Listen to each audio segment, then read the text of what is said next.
Jina langu naitwa Mary Swai, ninafanya kazi na Tatelo Seso, taasisi ya kuendeleza huduma za nishati hapa Tanzania. Tunatekeleza mradi jumuishi wa kuhifadhi mazingira, kuhifadhi misitu na kuboresha mnyororo wa thamani wa mkaa. Ni mradi ambao unafadhiliwa na Umoja wa Ulaya na kusimamiwa na serikali ya Tanzania kupitia hazina. Ni mradi ambao unalenga kujengea jamii zinazozunguka misitu, kuwajengea uwezo wa kusimamia misitu yao na kufaidika na yale yanayotokana na misitu. Katika huu mradi zipo kazi nyingi ambazo zinafanyika, zikiwemo za kuotesha miti, za kuwa na shughuli mbadala kwa maana ya kwamba shughuli rafiki kama ufugaji wa nyuki, masuala ya namna ya kusimamia sheria, miongozo na taratibu ambazo zinahusiana na swala la biashara ya mkaa lakini na misitu.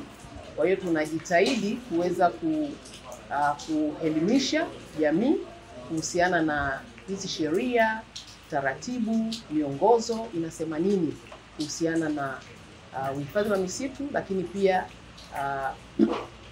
masuala ya biashara ya mkaa. Na leo hapa Mkuranga tupo katika mkutano vikundi vya wachoma mkaa na wafanyabiashara wa mkaa kutoka maeneo mbalimbali ya wilaya ya Mkuranga. Na lengo kubwa la hivi vikundi ni kuviwezesha viweze kutengeneza umoja wao au jukwaa lao la wachoma mkaa na wafanyabiashara ya mkaa endelevu. Kupitia umoja huu tunategemea ya kwamba itakuwa ni rahisi sasa kuwafikia, kwanza kuwatambua na kuweza kuwafikia ili kuwapa elimu, lakini pia ili waweze pia kutekeleza ile miongozo na taratibu ambazo zinawapasa.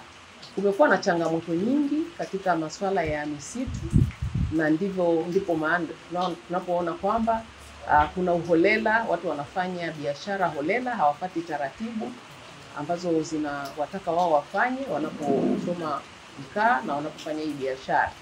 Kwa hiyo tunaamini ya kwamba kupitia huu umoja itakuwa ni mwanzo mzuri wa kuweza kwanza kuwatambua na kuweza kuwaelimisha, lakini pia wao wenyewe waweze kujisimamia na kuhakikisha kwamba wanafuata zile taratibu kama ambavyo zinawapasa.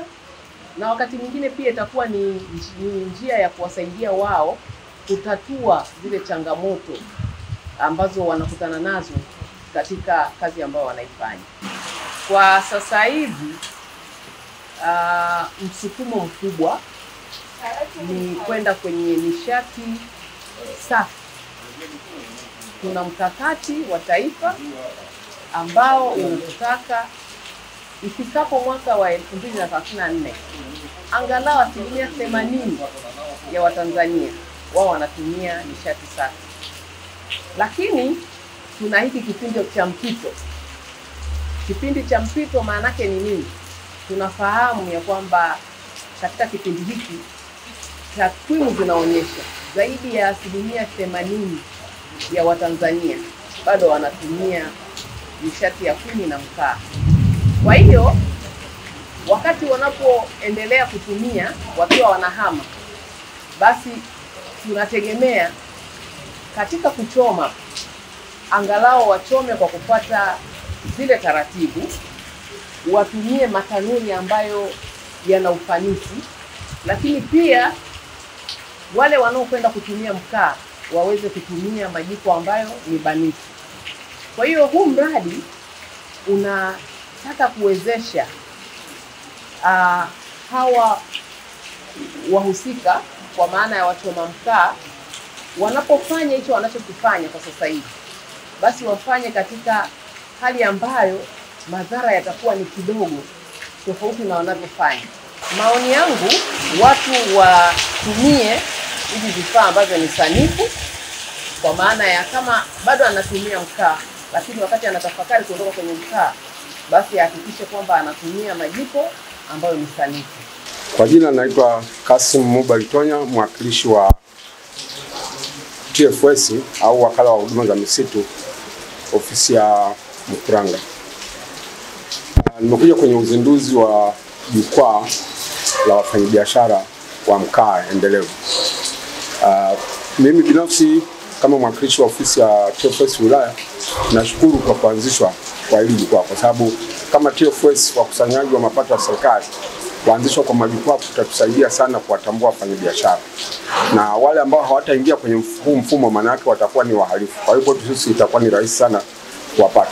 Lakini pia sisi kama idara ya serikali tumeshiriki tangu mwanzo kwenye kutoa elimu kwenye vijiji kwa ajili ya uhifadhi na matumizi mazuri ya miti, na tumewafundisha namna ambavyo wanaweza kuvuna mkaa vizuri kwa kuanzisha kwa utunzaji wa miti, lakini unavuna mti ambao umeshakomaa, ile michanga unaiacha kwa ajili ya baadaye. Ndio maana tunasema uvunaji wa mkaa endelevu. Lakini pia sisi watu wa TFS pamoja na idara ya misitu ya halmashauri ni kama walezi wa hili jukwaa na hivi vikundi ambavyo viko vijijini, kwa sababu sisi ndio tunasimamia sheria na wao ni kama wadau. Kwa hiyo tunapoundwa majukwaa haya yanapokuwa na matatizo, maana yake watatuzi wakubwa ni idara hizi mbili za serikali, kutoka serikali kuu na ofisi ya halmashauri. Tutawasaidia na sisi tunaunga mkono kabisa, na tutafanya kazi pamoja na TATEDO kuhakikisha rasilimali ya misitu inakuwa endelevu na uvunaji wa mkaa unafuata kanuni na sheria zilizotungwa na serikali. Changamoto zitapungua kwa sababu sisi ni watu wa huduma na kazi yetu kubwa ni kuwaelimisha. Sisi serikali imeruhusu uvunaji wa mkaa, lakini wafuate taratibu kwamba wakati unapotaka kuvuna lazima uwe na leseni, upate kibali ndio usafirishe. Sasa wakiingia kwenye majukwaa, maana yake tunawahimiza wafuate zile kanuni na taratibu za uvunaji wa mazao misitu. Kwa hiyo hizi changamoto zitapungua, na nafikiri kuanzishwa kwa haya majukwaa kwenye baadhi ya vijiji, tumeanza na vijiji 4, lakini huko tunakoenda tayari matatizo yameanza kupungua, kwa sababu wameshaanzisha senta za kwao wenyewe kama vijiji. Itawarahisishia hata watu wa halmashauri kwenda kukusanya kodi za mazao ya misitu. Kwa majina naitwa Pierre Protas Ntiamagwa, ni afisa misitu kutoka Secretariat ya mkoa wa Pwani.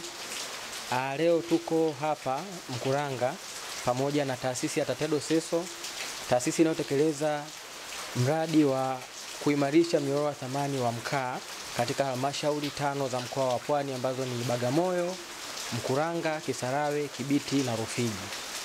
Katika makutano ya leo tumeweza kukaa na kujadiliana kuhusu jukwaa la wafanyabiashara na wazalishaji wa mkaa, ambapo katika majadiliano hayo lengo kuu ilikuwa ni kuunda jukwaa la wilaya ya Mkuranga la wafanyabiashara na wazalishaji wa mkaa, ikiwa inalenga kuwakutanisha wafanyabiashara wote wa mkaa pamoja na wazalishaji wa mkaa waweze kuwa pamoja, kujadiliana changamoto zao na kuweza kuwa na mashirikiano ili kurahisisha mnyororo wa thamani kuanzia uzalishaji mpaka soko.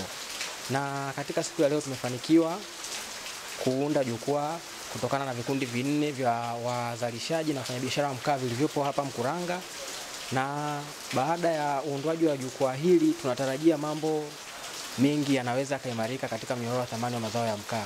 Kati ya mambo ambayo tunayatarajia baada ya uanzishwaji wa jukwaa hili katika wilaya ya Mkuranga ni kuweza kuwa na urahisi wa kuwapata wafanyabiashara hii pamoja na wazalishaji, ili kurahisisha utoaji wa elimu wa mambo mbalimbali kama vile sheria, kanuni, taratibu na miongozo ambayo inasimamia biashara nzima na mnyororo thamani mzima wa zao la mkaa.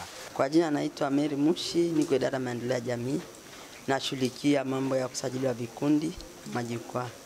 Katika halmashauri tumejipanga kusaidia hivi vikundi ambavyo vimeshirikishwa na shirika la TATEDO kuanzisha jukwaa la watu wanaotengeneza mkaa na wafanyabiashara. Kwa kupitia hawa TATEDO wametusaidia sana, kwa sababu watu wengi walikuwa wanatengeneza mkaa wao bila kutumia utaratibu, bila kufanya kanuni yoyote, wanatengeneza wanavyojua wenyewe, wanaharibu mazingira. Kwa sasa wamefundishwa namna ya kutengeneza mazingira yao namna ya kuboresha kipato chao kwa ajili ya familia zao. Kupitia ofisi ya halmashauri ya wilaya Mkuranga tunawasaidia kwa kuhamasisha wajiunge ili waweze kupata mikopo ya 10%.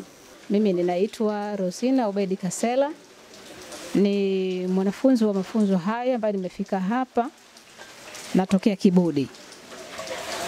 Kulingana na mafunzo haya ambayo tumeyapokea kutoka shirika hili la TATEDO kuja kutuelimisha kuhusiana na namna ya kutunza mazingira, hasa sisi wakataji wa mkaa. Kwa kweli mwanzoni tulikuwa tunapata shida kwa kusumbuka sana kupambana na wahudumu wa maliasili. Lakini kwa sasa kutokana na mafunzo haya tunatumaini tunakwenda kupokea faida zilizo nyingi. Kwanza tutajikwamua kiuchumi, lakini pia mkaa wetu tutausafirisha au tutautengeneza vizuri bila shida yoyote, lakini mpaka kuufikisha sokoni tayari tumetengeneza mahusiano mazuri na maliasili. Hivyo faida ambazo tunakwenda kuzipata ni nyingi. Tutaepukana na changamoto, lakini pia tutatengeneza kwa umakini mkubwa. Kwanza tutatengeneza mazingira vizuri, tutayaboresha, lakini pia maisha yetu yatabadilika tofauti na ile kukimbizana, maana kimbia polini unapata ajali ambazo hazikuwa na sababu yoyote ya msingi. Kiukweli tumetengeneza mahusiano mazuri kutokana na mafunzo haya kati ya wakataji mkaa sisi wachomaji pamoja na wale maliasili, sababu mwanzoni changamoto ilikuwa kubwa sana. Naishukuru serikali kwa ajili ya kututengenezea jambo hili.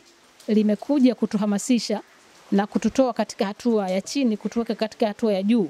Kwanza ya kujitambua kwamba sisi wakataji wa mkaa tuna manufaa mazuri makubwa kutokana na misitu.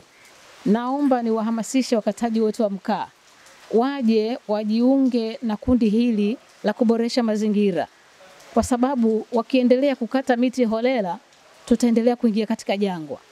Na serikali tayari ilishatuletea jambo hili kwamba sisi ambao ni wakataji wa mkaa ni watunzaji wa kwanza wa mazingira.